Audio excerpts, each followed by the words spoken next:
আসসালামু আলাইকুম রহমতুল্লাহি ওয়া বারাকাতুহু নাহমাদুহু ওয়া নুসাল্লি আলা রাসূলিহিল কারীম আম্মা বাদ। দর্শক মণ্ডলী, আপনাদের সকলকে আন্তরিক অভিনন্দন জানাচ্ছি। এসআরটিভির পর্দায় আপনাদের প্রিয় অনুষ্ঠান মুনতাহা স্টিল নিবেদিত বরকতময় মাহে Ramzan, powered by Aziz plastics limited, সহযোগী স্পন্সর বিআরবি এবং হোমল্যান্ড ডেভেলপমেন্ট।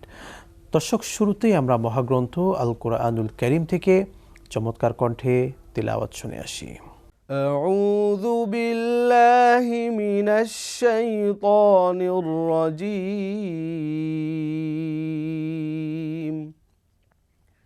বিসমিল্লাহির রহমানির রহিম। মান কানা ইউরিদুল আজিলাতা আজ্জালনা লাহু ফিহা মা নাশাউ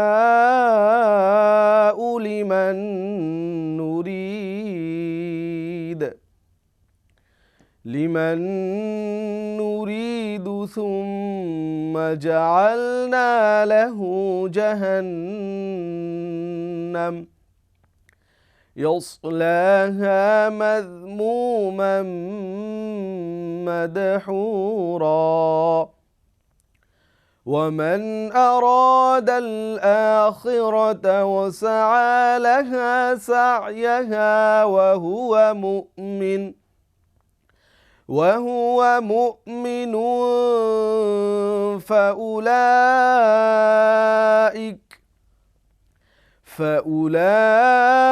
فأولئك كان سعيهم مشكورا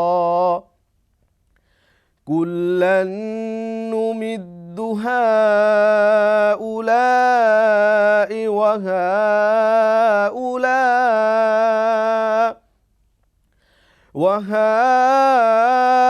وهؤلاء من عطاء ربك وما كان عطاء ربك محذورا صدق الله العلي العظيم। আলহামদুলিল্লাহ, চমৎকার কণ্ঠে আল্লাহ সুবহানাহু ওয়া তাআলার বাণী আমরা শুনলাম। প্রিয় দর্শক মণ্ডলী, এবারে পরিচয় করে দিচ্ছি আজকের দুজন অতিথির সঙ্গে। আমার ঠিক ডানেই রয়েছেন তরুণ ইসলামিক স্কলার মাওলানা মোবারকুল্লাহ খতিব, নোয়াগাঁও কেন্দ্রীয় জামে মসজিদ, কিশোরগঞ্জ। আসসালামু আলাইকুম ওয়া রাহমাতুল্লাহি ওয়া বারাকাতুহু। ওয়া আলাইকুম আসসালাম ওয়া রাহমাতুল্লাহি ওয়া বারাকাতুহু। প্রিয় দর্শক মণ্ডলী, রয়েছেন আরও একজন সম্মানিত অতিথি। আমাদের সঙ্গে আছেন হাফেজ মাওলানা রিদওয়ান আহমদ, শরিয়া মুরাকিব, যমুনা ব্যাংক। আসসালামু আলাইকুম ওয়া রাহমাতুল্লাহি ওয়া বারাকাতুহু। ওয়া আলাইকুম আসসালাম ওয়া রাহমাতুল্লাহি ওয়া বারাকাতুহু। আপনাদের দুজনকে অভিনন্দন জানাচ্ছি আজকের আয়োজনে। ধন্যবাদ। দর্শক, আমরা আজকে আলোচনা করতে চাই দরুদের ফজিলত নিয়ে। রাসূল সাল্লাল্লাহু আলাইহি ওয়াসাল্লামের উপর দরুদ পাঠ করলে কি সওয়াব পাওয়া যায়, কি ফজিলত রয়েছে, চলুন আমরা আজকের আলোচনায় জেনে আসি। প্রথমে মাওলানা, আপনার কাছে আসতে চাই দরুদ পড়ার যে ফজিলত, সেটা নিয়ে দর্শকদেরকে বলবেন। জি আলহামদুলিল্লাহ, যে অত্যন্ত গুরুত্বপূর্ণ প্রশ্নটা করেছেন দরুদের ব্যাপারে। দরুদের অসংখ্য অগণিত ফজিলতের ব্যাপারে অসংখ্য হাদিস রয়েছে। আল্লাহ পাক রব্বুল আলামিন পবিত্র কোরআনুল কারীমের মধ্যে বলতেছেন, ইন্নাল্লাহা ওয়া মালাইকাতাহু ইউসাল্লুনা আলান নবী ইয়া আইয়ুহাল্লাযীনা আমানু সাল্লু আলাইহি ওয়া সাল্লিমু তাসলিমা। আল্লাহ কোরআন পাকের এই আয়াত দ্বারা স্পষ্টভাবে জানিয়ে দিচ্ছেন, নিশ্চয় আমি আল্লাহ তাআলা ওই বন্ধু হাবিবের ওপর দরুদ প্রেরণ করি এবং সমস্ত ফেরেশতাগণ ওই নবীর উপর দুরূদ শরীফ পাঠ করেন এবং ঈমানদারগণ আপনারাও ওই নবীর উপর দুরূদ শরীফ পাঠ করুন। হাদিসে মুবারকের মধ্যে আসছে, আল্লাহ নবী সাল্লাল্লাহু তাআলা আলাইহি ওয়াসাল্লাম বলতেছেন, যে ব্যক্তি আমি হাবিবের উপর একবার দুরূদ শরীফ পাঠ করবেন, আল্লাহ সুবহানাহু ওয়া তাআলা তার উপর 10টা রহমত নাজিল করবেন। শুধু এই কথাই বলে আল্লাহ রসুল সাল্লাল্লাহু আলাইহি সাল্লাম ক্লান্ত হয় নাই, বলতেছেন ওই 10টা রহমত যে জায়গা নাজিল করবেন, 10টা রহমত দিবেন এবং 10টি সগীরা গুনাহ আল্লাহ সুবহানাহু ওয়া তাআলা তার আমল নামা থেকে জোরে ফেলে দিবেন এবং ওই 10টি খালি জায়গার মধ্যে আল্লাহ সুবহানাহু ওয়া তাআলা 10টি রহমত দ্বারা ভরপুর করে দেবেন। সুবহানাল্লাহ। শুধু তাই নয়, হাদিসের ভাষ্য অনুযায়ী আমরা যদি দেখি, আরেক হাদিসের মধ্যে আল্লাহ নবী, আমরা সেই হাদিসটি শুনবো আপনার থেকে ইনশাআল্লাহ। পরে আমরা হাফেজ মাওলানা রিদওয়ান আহমদ আপনার কাছে আসতে চাই। নবীর প্রতি দরুদ পড়ার যে আদব আছে, প্রত্যেকটা জিনিসের একটা আদব আছে, আর দরুদ গুরুত্বপূর্ণ আমল হিসেবে এটার আদবটা কি দর্শকদেরকে বলবেন? হামিদান রসুল্লাহ সাল্লিম ওবারক আলহি ওয়ালা আলহি ও সাহবি আজমাইন। প্রথমত আমরা নামাজের মতো একটা ইবাদতে যেমন দুরূদ ইব্রাহিম, আল্লাহুম্মা সাল্লি আলা মুহাম্মাদ ওয়া আলা আলি মুহাম্মাদ কামা সাল্লাইতা আলা ইব্রাহিম ওয়া আলা আলি ইব্রাহিম ইন্নাকা হামিদুম মাজিদ, অনেক বেশি ফেমাস, অনেক বেশি পঠিত, অনেক বেশি সহজ আমাদের জন্য, যেটা আমরা প্রত্যেকটা নামাজে আমরা পড়ি এবং কিয়ামত পর্যন্ত পড়তে থাকব। তো রাসূল সাল্লাল্লাহু আলাইহি সাল্লামের প্রতি দুরূদের তাজিম এবং আদবের জায়গাটা আল্লাহ তাআলা তো সেট করে দিয়েছেন নামাজ থেকেই। তো রাসূল সাল্লাল্লাহু আলাইহি সাল্লামের ওনার প্রশংসা, উনি এত বেশি প্রশংসিত, এত বেশি মর্যাদা পান যে আল্লাহ তাআলা নামাজ দিয়ে ওনাকে শুরু করেছেন। এবং শুধু তাই না, আমার পূর্ব আলোচক তিনি বলেছেন যে সূরা আহজাবের মধ্যে যে আয়াতটা আছে, ইন্নাল্লাহা ওয়া মালাইকাতাহু ইউসাল্লুনা আলান নবী ইয়া আইয়ুহাল্লাযীনা আমানু সাল্লু আলাইহি ওয়া সাল্লিমু তাসলিমা। আল্লাহ তাআলার পরে যে ব্যক্তিটাকে, যার আল্লাহর মাখলুকের মধ্যে যাকে সবচেয়ে বেশি সম্মানিত করেছেন, সুমহান মর্যাদা দিয়েছেন, তিনি হচ্ছেন আমাদের রাসূল সাল্লাল্লাহু আলাইহি সাল্লাম। তো এখানে রাসূলের প্রতি দুরূদ পড়ার জন্য আমাদের যেটা করতে হবে, প্রথমত একটা জিনিস বলি, দুরূদ কেন পড়ব? পৃথিবীতে কেউ যদি মর্যাদাবান হতে চায়, সামাজিকভাবে, রাষ্ট্রীয়ভাবে, এবং তার পজিশনকে যে কেউ যদি বাড়াতে চায়, সে অবশ্যই যেন রাসূলের প্রতি দুরূদ পড়ে বেশি বেশি। এবং হযরত ওমর রাদিয়াল্লাহু তাআলা আনহু থেকে একটা হাদিস পাওয়া যায়, বর্ণনা আছে যে বান্দা যখন আল্লাহর কাছে দোয়া করে, এই দোয়াটা আকাশ এবং জমিনের মাঝে ঝুলে থাকে। আমি আবার বলছি, বান্দা যখন আল্লাহর কাছে কোনো একটা দোয়া চায়, দোয়া করে, কোনো একটা উসিলা খুঁজে, তখন সেই সময় এই দোয়াটা আকাশ এবং জমিনের মাঝে ঝুলে থাকে, যতক্ষণ না সে তার রাসূলের উসিলা নিয়ে দোয়াটা করে। আর যখনই বান্দা আল্লাহ রাসূলের উসিলা নিয়ে দোয়াটা করে, আল্লাহ তাআলা সাথে সাথে দোয়াটা কবুল করে। সুবহানাল্লাহ। তো এই জন্যেই এত বড় একটা জায়গা, যেখানে আমার একটা অ্যাপ্লিকেশন অ্যাকসেপ্ট হবে, আল্লাহর কাছে গ্রহণ হবে, সেখানে আমাদের দুরূদটা পড়তে হবে সেভাবে টেনশন করে, সেভাবে চিন্তা করে, সেভাবে ভালোবাসে, তাজিমের সাথে। জি, শুকরিয়া, চমৎকার বলছিলেন। দুজন থেকে আবারও শুনবো বিরতির পরে।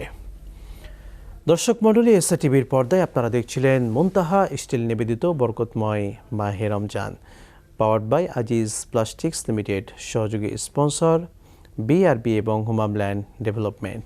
নিচ্ছি একটি ছোট্ট বিরতি, সঙ্গেই থাকুন, ফিরছি ইনশাআল্লাহ।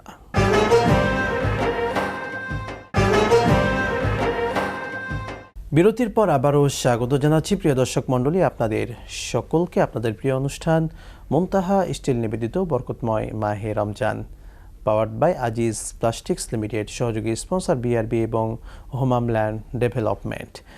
দর্শক, আমরা চমৎকারভাবে সব বিষয়গুলো শুনছিলাম, দরুদ পড়ার যে ফজিলত সেটা নিয়ে শুনছিলাম। শেখ, আপনার কাছে আবারও আসতে চাই, সেটা হলো আল্লাহ নবী সাল্লাল্লাহু আলাইহি ওয়াসাল্লামের মর্যাদা আল্লাহ সুবহানাহু ওয়া তাআলা কীভাবে দিয়েছেন বলবেন? আলহামদুলিল্লাহ। আসলে রাসূল সাল্লাল্লাহু আলাইহি সাল্লাম এমন একজন ব্যক্তি ছিলেন, এমন একটা চরিত্র বা ক্যারেক্টার ছিল, যে ক্যারেক্টার পৃথিবীতে সবচেয়ে বেশি মানে চরিত্রের সবচেয়ে উন্নত যে চরিত্র, সবচেয়ে মানে আপার লেভেলের যে আখলাক, সেই আখলাকটা আল্লাহ রাসূলকে আল্লাহ নিজেই দিয়েছেন। যেমন আমরা কোরআনকে যদি জিজ্ঞেস করি, বা কোরআনের মধ্যে আছে ওয়া ইন্নাকা লাআলা খুলুকিন আযীম, রাসূলের চরিত্র এমন ছিল যা সকলের জন্য উন্মুক্ত। যেখানে ছিল ধনাঢ্য ব্যক্তি, যেখানে ছিল, আমরা জানি যে আরবে তখন বিচার হতো উজনুল আম এবং উজনুল খাস করে, এই সমস্ত জায়গাগুলোতে রাসূল সাল্লাল্লাহু আলাইহি সাল্লামের চরিত্র দিয়েও কিন্তু অনেক মানুষ কিন্তু ইসলামের সুচিতল ছায়ার নিচে চলে এসেছে। আমরা অনেক সময় ইসলাম তরবারির কারণে ইসলাম কিন্তু প্রতিষ্ঠা হয়েছে সেটাও বলি, সাথে সাথে রাসূলের চরিত্রটা এত বেশি ভালো ছিল, এত বেশি উন্মুক্ত ছিল যে বেদুইন যারা, আরবের মরুচারী বেদুইন অথবা আরবের অন্য বিজাতি যারা ছিল, অন্য ধর্মাবলম্বী মানুষ যারা ছিল, তারা যখন রাসূল সাল্লাল্লাহু আলাইহি ওয়াসাল্লামের কাছে আসতেন, বা আমরা জানি হযরত ওমর রাদিয়াল্লাহু তাআলা রাসূলকে কী করতে আসছেন, আপনারা জানি, যেখানে রাসূলকে হত্যা করতে আসছেন, সেখানে রাসূলের তেলাওয়াত শুনে, রাসূলের চরিত্র এবং আখলাক দেখে পরবর্তীতে তিনি কিন্তু মুসলমান হয়ে পৃথিবীর সবচেয়ে সর্বোচ্চ ব্যক্তি হিসেবে তিনি প্রতিষ্ঠা করেছেন নিজেকে। আপনার কাছে আসতে চাই মোহতারাম, আপনি চমৎকারভাবে বলছিলেন রাসূল সাল্লাল্লাহু আলাইহি ওয়াসাল্লামের উপর দরুদ পড়ার আর কি ফজিলত রয়েছে? জি আলহামদুলিল্লাহ, রাসূল সাল্লাল্লাহু আলাইহি ওয়াসাল্লামের উপর দরুদ পড়ার ফজিলতের মধ্যে একটা ফজিলত এরকম যে আল্লাহর রাসূল সাল্লাল্লাহু আলাইহি ওয়াসাল্লাম দরুদ শরীফ পাঠ করার কারণে আল্লাহ সুবহানাহু ওয়া তাআলা তার জিন্দেগীর সমস্ত গুনাহ খাতা আল্লাহ মাফ করে দেয়। সুবহানাল্লাহ। এর মধ্যে হাদিসে মুবারকের মধ্যে আসছে হযরত আব্দুল্লাহ ইবনে ওমর রাদিয়াল্লাহু তাআলা আনহু থেকে হাদিসটা বর্ণিত। তিনি বলতেছেন, যখন আল্লাহ পাক রব্বুল আলামিন কিয়ামতের ময়দান কায়েম করবে, ওই দিন আদম সফিউল্লাহ, যিনি আমাদের সকলের পিতা বাবা আদম সফিউল্লাহ, উনি কিয়ামতের ময়দানে আরশের নিচে ছায়ার তলে উনি সবুজ কাপড় পরা অবস্থায় উনি দাঁড়িয়ে থাকবেন। সুবহানাল্লাহ। এখান থেকে একটা শিক্ষণীয় বিষয় আমরা যে সবুজ কাপড় পরিধান করা এটা নবীদের সুন্নাহ। আল্লাহ রাসূল সাল্লাল্লাহু আলাইহি ওয়াসাল্লামের সাহাবী ওই হাদিসটা বর্ণনা করতে গিয়ে বলতেছেন যে আল্লাহর রাসূল সাল্লাল্লাহু আলাইহি ওয়াসাল্লামের সাহাবী বলতেছেন যে মুসা কালিমুল্লাহ যখন আরশের ছায়ার নিচে সবুজ কাপড় পরা অবস্থায় থাকবেন, তখন উনি দেখতে পারবেন যে কোন আখির নবীর কোন উম্মতটা জান্নাতে যাইতেছেন, আবার কোন উম্মতটা জাহান্নামে যাইতেছেন। হঠাৎ করে এইভাবে থাকা অবস্থায় উনি দেখতে পারবেন নবী মুহাম্মদ মুস্তাফা আহমদ মুর্তজা সাল্লাল্লাহু তাআলা আলাইহি ওয়াসাল্লামের এক উম্মতকে জাহান্নামের দিকে ফেরেশতারা নিয়ে যাচ্ছেন। এমতো অবস্থায় উনি ডাক দিবেন, ইয়া আবুল বাশার। এই কথা ইয়া মুহাম্মদ বলে যখন ডাক দিবেন, তখন একবার নয়, দুইবার নয়, তিনবার কিতাবের মধ্যে আসছেন, হাদিসে মুবারকের মধ্যে আসছেন, তিনবার ডাক দিবেন, ইয়া মুহাম্মদ, ইয়া মুহাম্মদ, ইয়া মুহাম্মদ সাল্লাল্লাহু আলাইহি ওয়াসাল্লাম। এই কথাটা শোনার পর নবী মুস্তাফা সাল্লাল্লাহু আলাইহি ওয়াসাল্লাম বলেন, লাব্বাইক ইয়া আবুল বাশার বলে আসবেন। আসার পর আমার নবী কামলেওয়ালাকে বলবেন যে আপনার এক উম্মতকে আযাবের ফেরেশতারা জাহান্নামের দিকে নিয়ে যাচ্ছে। যখন এই কথাটা শুনবেন, নবী চিন্তাগ্রস্ত হয়ে উনি আমার আল্লাহ পাক রব্বুল আলামিনের আরশে আজিমের দিকে তাকাবেন এবং বাম হাত দ্বারা দাড়ি মুবারকে এইভাবে আশ্রাবেন আর বলবেন, আল্লাহ আপনি না আমাকে বলেছিলেন যে আমার উম্মতকে নিয়ে আপনি চিন্তাগ্রস্ত করবেন না, চিন্তাগ্রস্ত করবেন না। এখন আমি আমার উম্মতকে আপনি জাহান্নামে নিয়ে যাচ্ছেন, তার মানে আমি এখন চিন্তাগ্রস্ত হয়ে যাব। সাল্লাল্লাহু আলাইহি ওয়াসাল্লাম যখন এই কথা বলবেন এবং ফেরেশতাকে দিয়ে ডাকতে থাকবেন, ফেরেশতা দাঁড়াও দাঁড়াও, আমার উম্মতকে আমাকে দিয়ে যাও। আমরা বাকি অংশ শুনবো আপনার থেকে বিরতির পরে ইনশাআল্লাহ। প্রিয় দর্শক মণ্ডলী, খুবই চমৎকারভাবে আমরা শুনছিলাম, শুনবেন আরও, দেখবেন আরও, জানবেন আরও, কিন্তু নিচে একটি বিরতি উপভোগ করছিলেন আপনাদের প্রিয় অনুষ্ঠান মুনতাহা স্টিল নিবেদিত বরকতময় মাহে Ramadan, powered by Aziz plastics limited, সহযোগী স্পন্সর বিআরবি এবং হুমাম ল্যান্ড ডেভেলপমেন্ট। সঙ্গেই থাকুন, বিরতির পরে আবারও দেখা হচ্ছে।